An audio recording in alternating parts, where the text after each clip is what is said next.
bumulabog sa mga residente. Halos wala na isang pamagamit ang mga nasunugan sa umabot sa ikatlong alarmang sunog. Isang senior citizen ang nasawi sa sunog. Ang gumising sa ilang residente sa barangay San Isidro. Umakyat sa ikalimang alarma ang sunog sa Isla Puting Bato.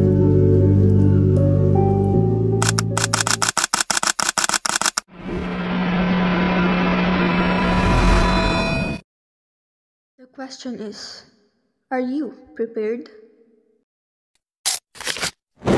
Many of us think it won't happen to us, but the truth is, fire can strike anywhere, anytime. That's why I'm here today to talk about something crucial: fire prevention. Did you know that March is a fire prevention month here in the Philippines? It's mandated by Republic Act number 11589. And it's all about raising awareness and preventing devastating fires.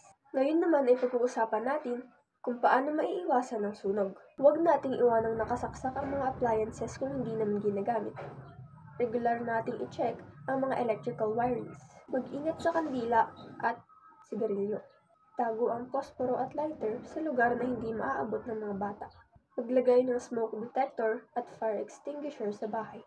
Huwag i-overload ang mga outlets at huwag iwanang nakabukas ang kalan kung walang nagbabantay. Paano naman kung may mangyaring sunog? Dito pumapasok ang EDIT o Exit Drills in the House. E. Exit. Alamin ang lahat ng labasan sa bahay. D. Drill. Mag-practice ng fire drills kasama ang pamilya. I. Inform. Ipaalam sa lahat ang tungkol sa fire safety. T. Test. Subukan ang mga smoke detectors at fire extinguishers. H. Help. Tulungan ang mga matatanda at bata sa paglabas. Importante rin na alam natin ang iba't ibang uri ng sunog. Mayroon itong iba't ibang uri. Una ay ang Class A na sunog. Ito ay sunog na galing sa mga ordinaryong bagay na nasusunog tulad ng kahoy, papel, tela, at plastic. Madalas itong nangyayari sa mga bahay, opisina, at mga bodega. Sunod ay ang Class B na sunog. Ito ay sunog na galing sa mga flammable liquids tulad ng gasolina, langis, pintura, at mga gas.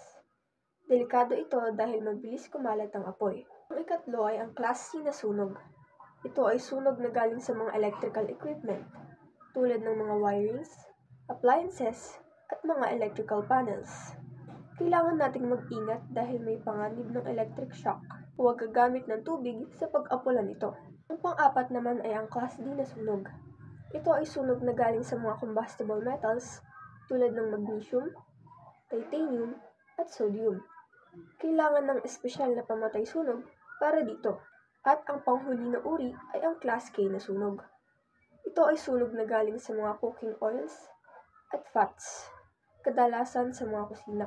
Kung may iba't ibang class ang sunog, mayroon din namang iba't ibang uri ang fire extinguisher. Una na rito ay ang water fire extinguisher na para sa Class A fires lang.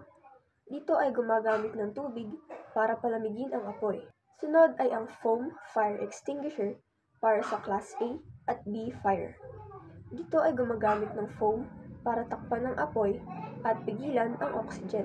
Pangatlo ay ang dry chemical fire extinguisher na para sa Class A, B, at C fires. Gumagamit naman ito ng dry chemical powder para pigilan ng apoy. Ito ang pinaka-versatile na extinguisher.